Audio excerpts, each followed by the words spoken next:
देखिएगा बुआ, आज आपको हम जल चक्रण के बारे में बताएंगे। तो देखिएगा मतलब कि पृथ्वी पर जल चक्रण कैसे होता है। मतलब कि सभी लोग पढ़ते हैं, आज से नहीं बहुत समय से हम भी ये जान रहे हैं कि पृथ्वी पर 71% जल पाया जाता है। और बहुत पहले के लोगों ने भी ये बताते हैं कि पृथ्वी पर 71% ही जल मौजूद है।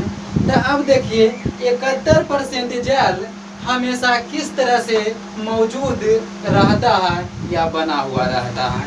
तो अब देखिएगा हम जल चक्रण के पहले, हाँ, जल चक्रण के बारे में हम बात करेंगे बुआ कि आप जानते हैं कि पृथ्वी पर जल है जो 71% पाया जाता है।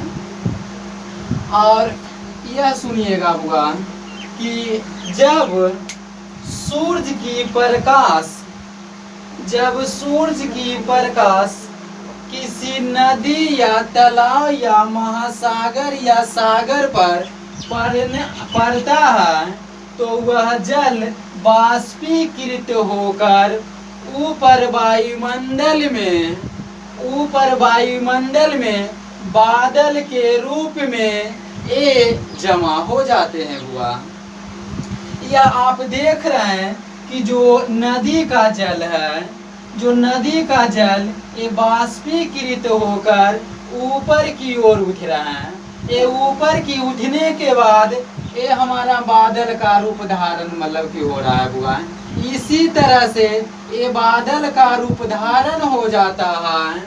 और फिर सूरज की प्रकाश जब पृथ्वी पर आती है, जब आ रही होती है, तो उस समय हमारा वायुमंडल जब गर्म होता है,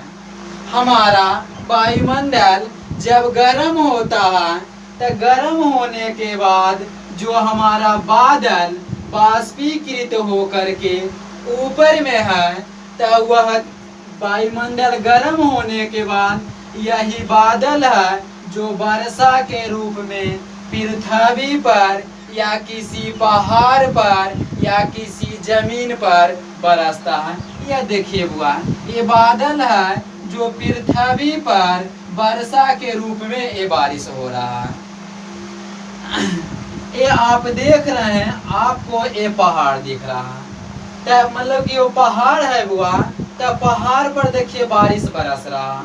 या किसी मैदानी भाग होगा जिस क्षेत्र में, तो मैदानी भाग में वो वर्षा बरसेगा। तो इसी तरह से पृथ्वी पर बारिश होते रहता है और जल का चक्रण हमेशा बना हुआ रहता है। इसी को हम जल चक्रण की क्रिया कहते हैं। फिर वही पानी जब पृथ्वी पर बरसेगा या किसी पहाड़ पे बरसेगा या जमीन पे बरसेगा, तो वही पानी हमारा नदी में या तालाब में या महासागर में चल जाता है।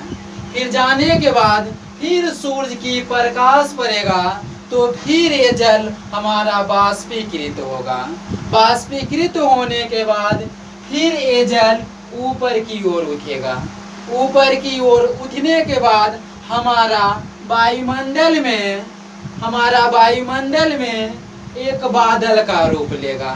फिर वह बादल जब हमारा वायुमंडल गर्म होगा, तो गर्म होने के बाद यही बादल है जो वर्षा के रूप में पहाड़ या पृथ्वी पर या स्थलीय भूमि पर ये फिर बरसेगा। और बरसने के बाद यही जल है जो हमारा नदी या तालाब या महासागर में चला जाता है।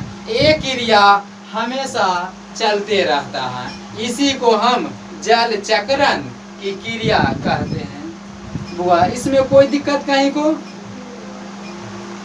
ठीक है।